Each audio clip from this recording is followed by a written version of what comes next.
Welcome to the Peaceful Empowerment Work Show on WGSN-DB Going Solo Network. Hello. Welcome again to our second Peaceful Empowerment Work Show, where we share what we have learned through experience, how to add more joy to our lives. I'm your co-host, Judy Forder, and I'm here with my partner in peace and co-host, Kris Burke. Hi, everybody. Sorry about that. Today's topic is how to reconnect to your joy. And Kris and I were really excited about last week's show.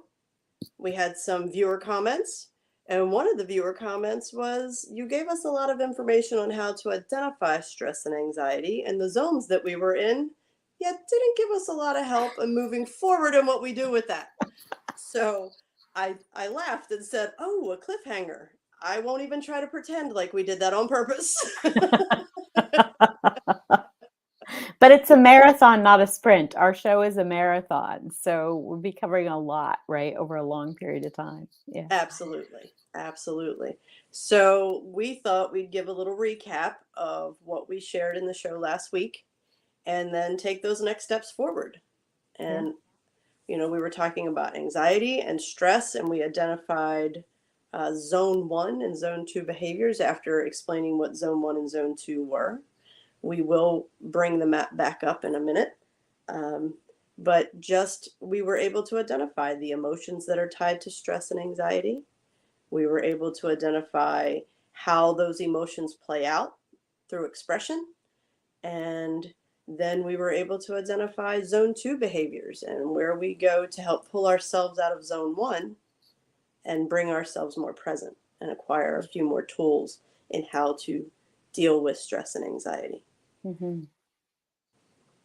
Kris, would you like to take over from there? Yeah, sure. So then we talked a little bit when we were talking about joy. We're going to be talking about zone 3, which is where we become curious and open-minded again. Sometimes we think of it as where you connect with your inner child. It's that natural state, right? Anybody who's spent 5 minutes with a 2-year-old knows that the natural state that seems ready to go right from the beginning in we humans is curiosity. We want to understand our world. We want to understand other people. We want to understand ourselves. And we're open-minded because we don't have preconceived ideas about what the answer should be or should not be. And so we're really open to whatever it is that that we learn or that we experience. Yeah. Absolutely. Yes. Revert back to our childhood play. Yeah. And if you can remember what those things were that you loved in childhood, chances are as an adult, we might approach things differently. But often the things that we gravitated toward, the things that we really lost ourselves in childhood, will still be the things that can capture our attention and engage our hearts as adults. Absolutely. So would we like to pull up the map again? Sure. Show our viewers our map. Yeah, thank you. It's like magic. It is like magic. I love our map. Just yeah. Yeah. So as you can see in the lower, I'll call it the rainbow corner. Zone 1 is all instincts. It's where we are in fight, flight, freeze, or fawn. And I know for me, when I'm in zone 1, I feel overwhelmed, frustrated, anger. I quickly go to anger if I'm in zone 1, shame, guilt, all of those things. And then we have zone 2, which is right above zone 1, where we have the maze and the castle, and that's intellect. So that is a zone where we attempt to make things happen our way and take control so that we can stay out of zone 1, because in zone 1 we feel completely out of control. Mm-hmm. Zone 2 is like, okay, I call them survival techniques. What survival techniques can I put in place so that I feel safe and I don't end up back in zone 1? Mm-hmm. And it gives me a sense of control of my environment and myself. Yeah, and Judy, can you talk a little bit about why we have this lovely, perfect picture of this storybook house in zone 1. Because it is in our childhood where we learn behaviors, beliefs from our environment, Mm. from our family, from society, from our communities. All those, our subconscious is constantly working and seeing what's around us, feeling the energy around us. So that is when we're most impressionable. And that's when we develop our belief system. And Mhm. all of those things influence our beliefs and the ones that we hold today. Absolutely. And when you look at that perfect storybook house, I know many of us, when we first look at that, might have a very strong reaction to it because maybe, thinking back to childhood, we don't get that image. We wouldn't paint that picture of Nope, childhood. fits. Right? And yet the collective consciousness, the story of childhood, kind of what we see in a lot of movies and on television, and in children's books, does kind of say, everybody's living this way. So Mhm. we might be comparing our own childhood to that and saying, what's wrong with me? What's wrong with my family? So we like to put this right here and say, let's have that conversation right up front. People were struggling. Most humans are struggling with something. And as children, we're getting exposed to that struggle, and so we're learning about it. So the storybook version of childhood is not super accurate. No, no. And yeah, the influence of what society tells us what normal should be and what it should look like. I mean, that is falling apart quickly, Yeah, has been falling apart for years. So, yeah, yeah, yeah, we're very supportive of allowing you to even investigate the realm of maybe I'm not broken. mm, There is no wrong or right, there just is. mhm, yeah, yeah. That's such a good point. In zone 2, actually, where the intellect is in the lead, things tend to be very black or white. It's this or that. There tend to be sides, distinction, separation. There's conflict. There's right or wrong. It's just the way the intellect operates. It's not good or bad that it operates that way. It's just the way it happens. So it's good to know that's going to happen there, and it's a hard place to ever get to agreement or compromise or resonance, or however you think about people with different beliefs or ideas getting into a place of synchronicity. That's a hard place to do it just because of the nature of the intellect. It doesn't make it good or bad, but the intellect is always looking at its idea of imaginary normal, like Judy said, and comparing what's happening in our lives to that imaginary normal. And then it's telling us something's wrong and we know it's you. Yeah. That's how it generally operates, right? So it's helpful to just know that any ideas about what normal is are pretty fictional. There are 8 billion people in the world and we're all different. So normal is much of an illusion that the intellect likes because it makes it feel secure, that it has a better understanding of things, or more control over things than maybe it does. And yes, and in zone 1, a lot of that is about safety. Hmm. So zone 2, we have found, is all about, like I said, acquiring survival tools, techniques, boundaries, ways that you do things that help you feel safe, Hmm. and help you feel safer in who you are, because we have a society that tells us that being different is wrong. You're broken. Yeah, so not a lot of joy going on in zones 1 and 2, No. right? So when we're looking for joy, when we're looking for where's the joy, it's inside of you. But when we're looking to experience it, we're not going to find it in zone 1 or 2.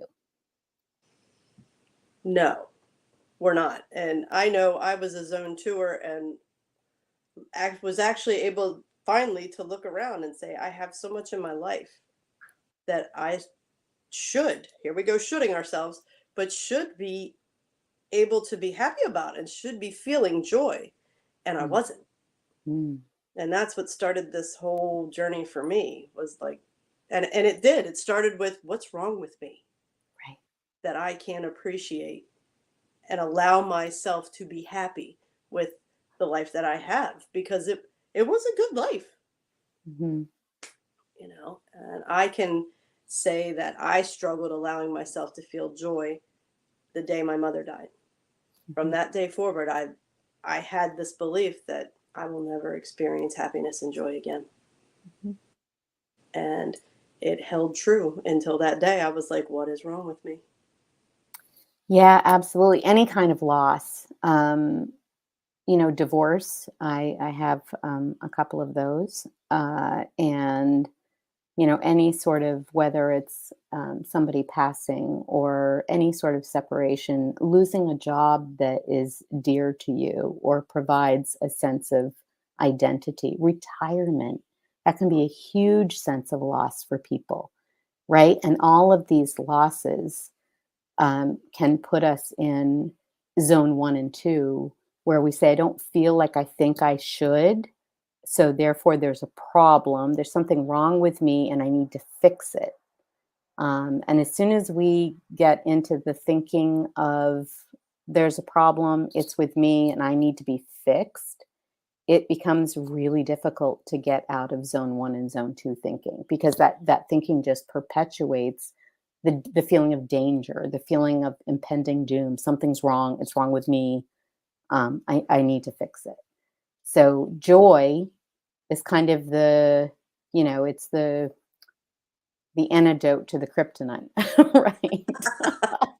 I don't know why Superman just popped in, but this happens with me. Yeah, and a lot of it is worthiness. Am I Mm, worthy of the joy?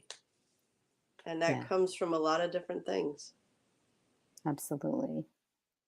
Yeah. And when we peel away, when we just get quiet, when we just find quiet, usually people find it in nature, and we're going to talk more about these things. But when we find some real quiet inside and you pay attention to what you're actually feeling in your body when there's some peace of mind, you might be surprised to find out what's kind of there all the time, just happily humming along under all of the thoughts that there's something wrong, that there's something that needs to be fixed, um, that there's danger lurking. So, and we can say it. Lots of people can say it. This show is really about helping you to experiment and experience it for yourself. Because once we experience something, we don't actually believe it; we know it, right? That's how we naturally learn, through experience. And then it's not. Nobody can ever convince you it's not true, because you know it is. You've experienced it. Exactly. And it becomes part of your truth. Hmm. And that's what we really need to start focusing on. That's, you know, when we say peaceful empowerment works, it's because we become peaceful when we can trust our truth, Hmm. trust the guidance that we receive for ourselves, trust that knowing of what is the next right best step for me. When you can trust that, it literally feels like the road ahead just unfolds for you. Yeah. And Yeah. a big part of that is joy. Mhm. Joy is a higher frequency, it's a higher vibration. It's a place where in, if you're experiencing joy, you attract more things that bring you joy. Mm. So when we focus on everything that's wrong with us, we attract even more things that are wrong with us, more Right. things that we can judge ourselves for, and we lose all track of any gleam or glimmer of something that might be right with us. Yeah. Absolutely. I heard Greg Braden talking yesterday about the scientific experiments they've been doing on the communication between the heart and the head. And they've actually found that the heart does more thinking, like more higher level thinking than the brain does. That the heart does the feeling thinking about the experience and sends information to the brain. More information goes from the heart to the brain that's involved in creating our experience than the other way around, which I thought was pretty fascinating.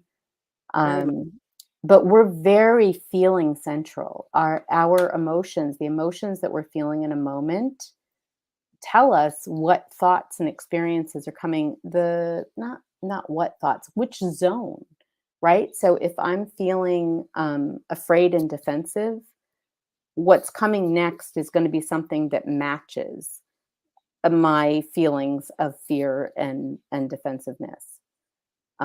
If I'm feeling joyful, what comes next is going to be something that matches that. And Judy and I were talking yesterday about, is that because there's sort of all of these infinite options available to you all the time, and that you notice the one that you're resonating with in the moment? Or is it that it actually changes? And we don't know. But we kind of concluded with, what difference does it make? If you really pay attention to and prioritize, you're paying attention to your feelings. And if you're having good feelings, what you will notice and engage with are good things. That's a better experience. That's a better life. Yes, absolutely. And then one of the biggest tools, suggestions, we'll say, that comes up when I'm working with clients, the first question will be, when's the last time you experienced joy? And you all probably will not be shocked, but they sit there in front of me and they're like, I don't even really know. I couldn't Yeah. tell you. Hmm. Because we get so wrapped up in the day to day, the survival, that we lose sight of joy. That's what we're here for. That's why we're having this human experience. We're supposed to be experiencing love and joy and happiness. And that's been lost. That's been lost in the shuffle. Yeah. And it's funny when you say that. I remember maybe as recently as 2 years ago, hearing something like that could make me angry. Hmm. This idea about it was about joy, because I didn't understand the power, and it's one of the reasons that the show is named what it is. I didn't understand that when I was in my joy and a peaceful mind, that I really would have freedom, freedom of choice in a way that I couldn't conceive of at the time. That peace and joy was not about checking out and having a lollipop and blowing bubbles. Although if that brings you joy, hey, that's wonderful. It's about checking in.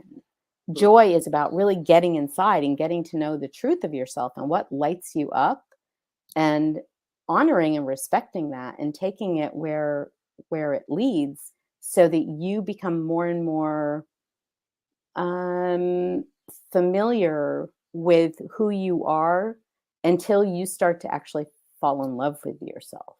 Yeah. Yeah. It's about making joy a priority. Yeah. And many have sat in front of me and like, how do I schedule that into a day? And it's not about scheduling into a day, because what you determine can bring you joy can be as simple as listening to your favorite song. It could be drinking your coffee on the deck listening to the birds sing. It could be sitting with your back against a tree. It could be having a conversation with a good friend. Whatever lights you up is what lights you up, and it doesn't have to be a ceremonial 2-hour event. If you have time for Right. that, great. But if you don't have time for that, then you pick those little things that light your heart up. And Yes. I always say, light you up and make your heart sing. Those things are important. And for you to set that as a priority in your life, 5 minutes out of your day, 2 minutes out of your day, to do something that brings you joy. Hmm. Dance, 30-second dance parties. Yeah. Anything that will ignite that light in your heart. Hmm. Yeah. Remember that there's a song, uh, Pharrell Williams. There's a happy song.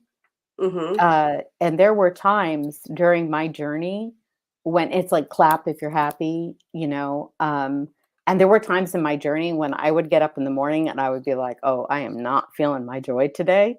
And I would flick that song on and I would dance and my dog would dance and bark and my husband would be like, I can't even see this right now. But by the time, meanwhile, he's kind of snickering because who cannot find this kind of precious? And at the end of the song, I would be like, there, I feel better. Yep. I'm ready to Now go. I'm ready to go. I can have my day now. So Mhm. thanks, Pharrell. Shouts out. Yeah. If you're watching. Yeah, sure he is. As soon as he hears. Yes, but joy needs, it make it a priority Hmm. and you will benefit. Yeah. And it's funny, I can talk about I'm wondering if I have dirt on my face. Because one of the things that brings me joy that I had to bring into my life was horses. And it was something that I loved as a child. And so this morning I was actually working with a teacher and some students and working on emotional things with horses. And it's really quite a beautiful thing. So I may have gotten dirt on me. I had a headband on, so my hair's all wonky. And the point is that when you give yourself permission to do what brings you joy, um, you might have to let go of some of the other things, right? So for example, there was a time when I wouldn't leave my house without full makeup. My hair was bleached blonde. Um, there was a way that I just went about presenting myself to the world, and I didn't have to give that up. It was just when I added this other thing that brought me joy, it just became less important to me. Right? It's not like it was a wrong thing or a bad thing. It was just like, oh, well, this takes a lot of time and that takes a lot of time. And if I'm feeling a little squished, I gave myself permission to choose what brought me joy. And what I found, I would even go into consulting jobs in companies in New York City with my cowboy boots, not with the horse dirt, but, kind of with my cowboy boots and no makeup on. And it was interesting how when I was coming in peace, at peace with myself, with kind of a joy buzz, if you will, people actually responded to me really differently than I expected. They were really receptive. It seemed to put them at ease. So a lot of I don't know, the surface or pretense stuff seemed to just go away because it seemed like I wasn't either energetically or physically dressed for it. Hmm. Does that make sense? Mm-hmm. That does Yeah. make it does make So sense. And the question you ask is, you did your hair and makeup and all that stuff for what? I literally thought I was not presentable. I was not acceptable in the world. I had a list of flaws, Mm-hmm. that these things were unacceptable, could not be presented to the world. Mm-hmm. And so I had to fix them, very zone 2, Mm-hmm. before I went out into the world for fear of being judged. And what was interesting is that the the judging was happening. I mean, who was doing the judging? I was doing the judging. I Mm-hmm. didn't protect myself from it. And I think the harder I tried to make myself beyond judgment, the more I separated or isolated myself from people. Instead of connecting with them, I was more like something you would look at and judge if you could. You were giving an invitation for people to judge you. Yes, yes, yes, exactly. Because I was trying so hard. Yes. For fear. I mean, it was fear that was driving me. What I really wanted was to connect with people. Mm-hmm. Yeah, and that's not to say that anybody who does makeup and hair and cares about is No. wrong. There is no right or wrong. Mm-mm. It's about what it means to you and why you're doing it. If you're doing it because it lights you up and it serves you and it brings you joy, keep doing it. Yes. Keep doing it. If you're doing it to try to make yourself more presentable to the world because the biggest judge in the world of you lives in your head, that's something to look at. Yes. Yeah, that is such a good point. Yeah. Yeah, there is no right or wrong. It's right or wrong for you, and you can know based on your experience, how does it feel? Right? And in the beginning, when I stopped, you know, doing the hair and makeup stuff, I was experimenting and it was hard. And I went out in the world thinking, oh, this is going to be so bad. And it took me some time to realize actually, nobody even seems to be noticing other than they're being a little less guarded with me. Mhm. And so that was my experience, right? So I'm not saying this is the way it is. I'm just saying that was my experience. And so I kept doing it. Yeah, I mean, what did you found? The more you showed up comfortable with you, Hmm. the better responses you got. Hmm. So, the more comfortable you are with yourself, whether you're doing hair and makeup or not, it's about the energy that you bring with you. Yes. You show up comfortable with you. Mm-hmm. It invites other people to be comfortable with you too. Yes. We invite the judgment when we tried our best to avoid it. Mm-hmm. But we invite the comfort as well. When we show up true and authentic, comfortable in our own skin, we invite people that are comfortable with us. Absolutely. Absolutely. Okay.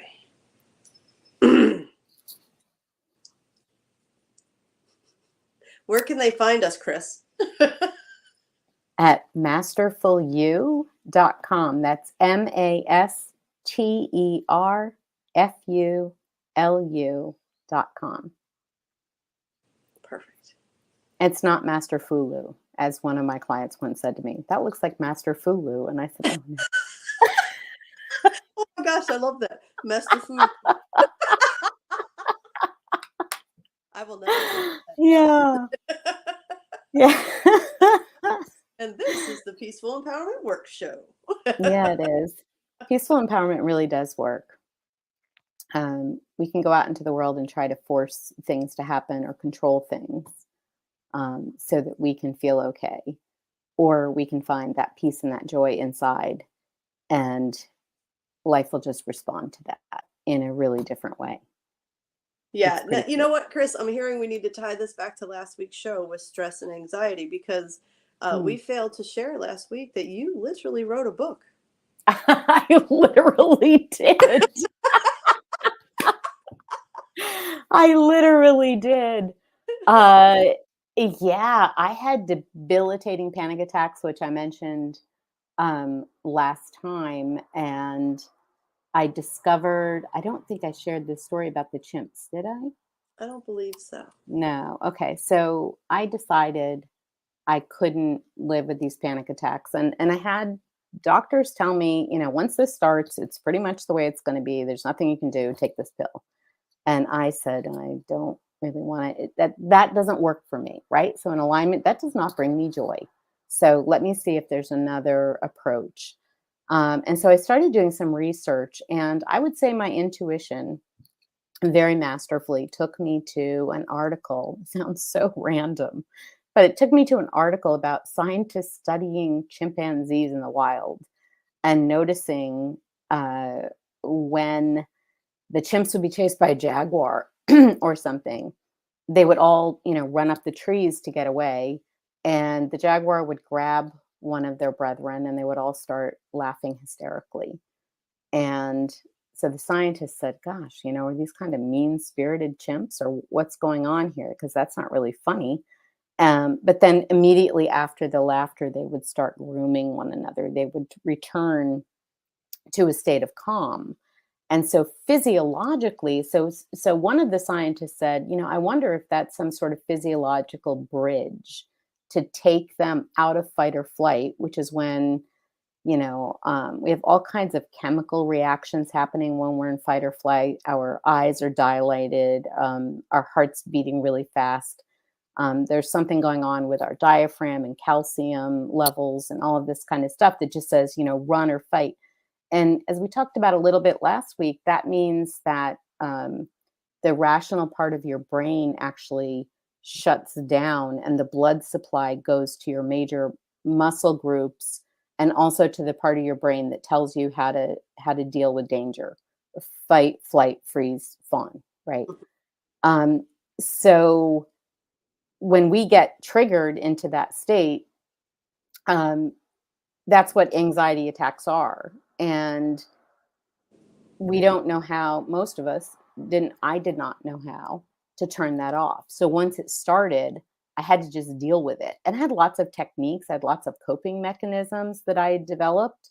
But they, breathing in a paper bag, driving down the road. I mean, there was some crazy stuff going on, but I was so committed to I am finding my way out. That I read this article and a light went off, and I just said, do you think, the chimpanzees are turning off their fight or flight response and returning to a state of peace and joy, right? And why would we do that? We don't just do that because that's, oh, that's a nice idea or that's fun. We actually do that because that's where we are at ease, which is the opposite of dis-ease, right? Our health, our mental, emotional, physical, spiritual health of not just ourselves and our families and our communities, but literally the globe, depend upon us being in that healthy physiological state of mind, being at peace, where we have access to all of our levels of thinking and experiencing, and not just the instinctive reactive ones, or not just the judging, controlling ones. So I heard that the chimpanzees did it, and I said, okay, well, what works for them. I figured, we learned to fly from birds, right? I mean, we didn't build our planes and to flap like they do, though we tried in the beginning and that didn't work. So we had to do something else. But if we had no birds, I don't know that we ever would have thought of flying, right? Or we built submarines to do what the whales do. Again, no whales. I'm not sure we would have thought about going underwater was something we really had to do. So I thought, why not borrow something from the chimpanzees? So the next time that I was driving and I had a panic attack, I forced myself to laugh. And the first thing I discovered is that forcing yourself to laugh when you feel like you're going to drop dead at any moment, a little tricky, but I was committed. So I forced it. I mean, it was literally like that. And I forced my stomach to move the way you would if you were having a really good belly laugh, and almost like a bellows, like working a bellows. And I noticed something interesting happened because when I pushed my stomach out, I automatically took in this deep breath. And by the time I let it out, the attack was over. And I had it described to me by my stepdad, who's a retired surgeon, that actually I had turned off my physiology, turned off the fight or flight. And he talked to me about the diaphragm and calcium levels and hormones and all kinds of things that, I was just like, it worked. Right. So he had all the detail, which I really appreciated him validating what I had experienced. But if he had said, no, you didn't do that, and there's no proof that that worked, I would have said, well, that's not true, right? In my experience, it did work. So that's good enough for me, because that's where I'm in charge of my experience. I'm owning my experience, as we say. So after that, everything changed. Just everything, because I wasn't afraid of living in my body anymore. Ooh, that's huge. That was so huge, because I knew what to do. Mm-hmm. Right. And so I was literally living in fear all the time, because I knew at any moment I could get these awful attacks, and you can't think, and your vision gets a little weird, and, your heart is racing and your palms are sweating and my face would flush. And there'd be all of these signals, and you just feel like, oh my God, at any minute, I'm just going to drop. I went to the emergency room 5 times over the course of maybe 2 years. of dealing with these attacks. So this laughter, I can't even begin. I don't even have, I stopped having the attacks fairly quickly. Mhm. Um, and I would imagine it's because the fear of having the attack upped my fear level, which is what caused the attacks, Mhm. right? And so it was like a top that had become too tightly spun. And I couldn't, it would take the littlest bit of tightening and boom, full on attack.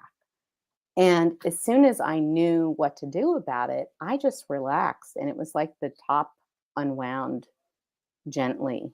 And I went back to being able to navigate, um, situations in my life without like literally losing my mind. Mhm. Yeah. That's amazing. It was pretty amazing. I felt grateful.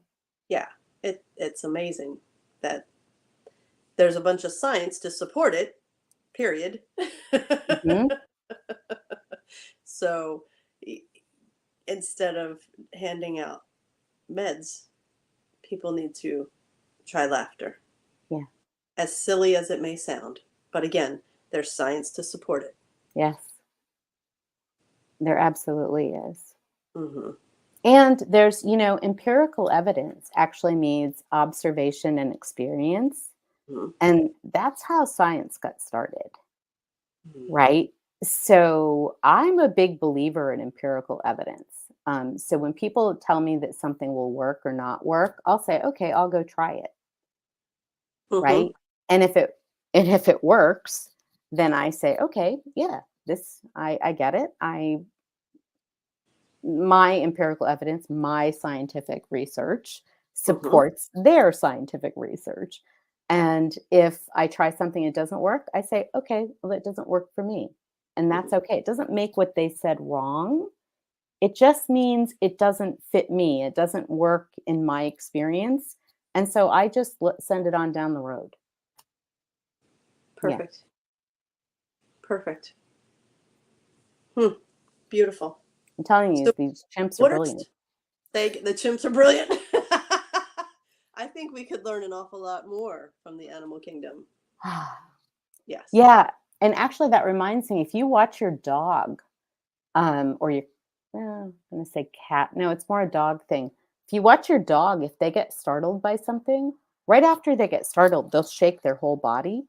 And that's their way of regulating their energy, of shaking off the fear, Mm. of letting that go, because that charge of fear will come in. And again, the dog gets like a fight or flight response, and they get charged up for that. And then when they realize, oh, the coast is clear, they shake that off and return themselves to peace of mind and joy, and you'll see the tail wag, which is super joy indicator. Mhm. Yeah. Yeah, I truly believe that our default setting, if we return to origin, is peace, Mhm. peace and joy. Yeah. And that's what we're peeling off the layers to get back to, Yes. getting rid of the things that distract us and keep Mhm. us in a state of fear. The judgment, you're not good enough to go outside, you have Mm. to fix yourself. Yeah, Yes. no, poof, got to get rid of that. Yes. Exactly. Actually, and when I say that, get rid of that, it's actually add more joy to your life, right? So Judy has this great symbolism. I always get metaphor, analogy, symbolism wrong, so I'm not even going to try. What's your glass of water thing? Yeah, well, it was actually something I saw. I don't know, it was a video on Facebook. It was a reel or something where they had a mason jar filled with dirt and a little bit of water. And they said the dirt represents all of the goo, judgment, frustration, anger. And they took a spoon and they were dishing out the soil, the dirt, and you could only get a little bit at a time. And they were like, what would happen if we take this other jar filled with water and pour it in the one with the dirt? And of course it starts flooding that other jar. The dirt comes running out of the top of it, and before you know it, there's very little dirt left. And it's like, that's joy. when you take your life where you feel like you have very little joy and intentionally add more joy, it does more to get rid of the lower stuff that you're working so hard to get rid of. When you just flood it with that joy, it naturally starts to overflow and leave. So that's why this is all about how to reconnect you to your joy. If you focus on the joy, make it an intention, make it a priority in your everyday life. Just 2 minutes a day, 5 minutes a day. That feeling, you're going to want more of it. Mm-hmm. Yeah.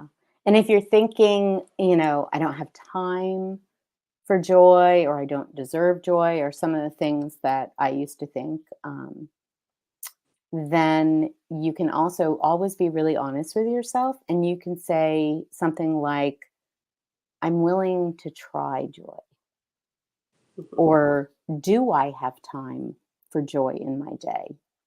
Or is there value in having joy?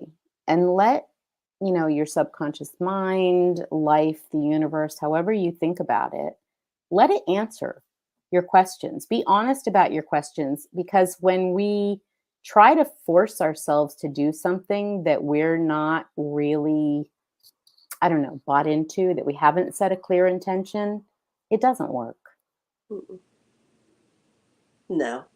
Open mind, open heart, and Yeah. believe that you're worth the effort. You have to believe you're worth the effort. Yeah. And if you need help doing that, Kris, where can they come? Ah, yeah. Right? It's like magic. You could come to Masterful U and take a workshop with us, or take an Own Your Experience class. Yeah, there it is, masterfulu.com. Um, we've had some tremendous experiences and breakthroughs lately. Just absolutely. I mean, we leave classes lately just, with our mouths hanging, like, wow. People are, they're letting go of their pain and their struggle, and they're engaging in their joy, and they're giving themselves permission to love themselves and love their lives. And they're doing it. I mean, we're there to support and provide tools, and to tell them that we see their worthiness even when they can't, and that we know that they can find their way even when in the beginning we might feel like we can't. But they're really doing it. They're finding their peace and their joy, and they're owning it, and Yes. it's completely transforming their lives. And as we say that, because we know everybody's, change. Oh, change could be bad. It's transforming their lives, but every step of the way, they're saying, "Yes, I'll keep this. No, I'm okay with that going." They're, Mhm. it's not happening to them. When you're in that place of empowerment, you are choosing. Yes. It's happening for them. Yeah. They're setting themselves free. So when is our next workshop? And then we have to wrap it up for the day. Yeah. Our next workshop is on Monday, uh, June at, 5th? is it June 5th? Yes. Yeah. Okay, so I was out Yep. playing horses and not in left brain mode. Yes. So yeah, it's on Monday, June 5th from 7 to 9 p.m. And it's at masterfulu.com. And Judy and I will be in the workshops.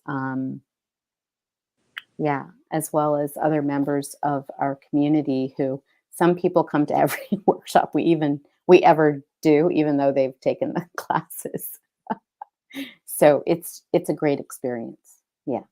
Oh, Perfect. and you cannot be wrong. Can I just say, you cannot be wrong in the workshop. So if you come and you don't want to share, or you you decide you don't want your camera on, you'd rather listen, or whatever happens in the moment, you just tell us, and we say, okay, you do you. Trust you. Whatever is right and perfect for you. And again, it's www.masterfulu.com. Thank you so much for joining us today, and we look forward to seeing you and communing with you again next Thursday. Yeah, thank you. Oh, we're out of time. So sad. Yeah, we were. See you next week.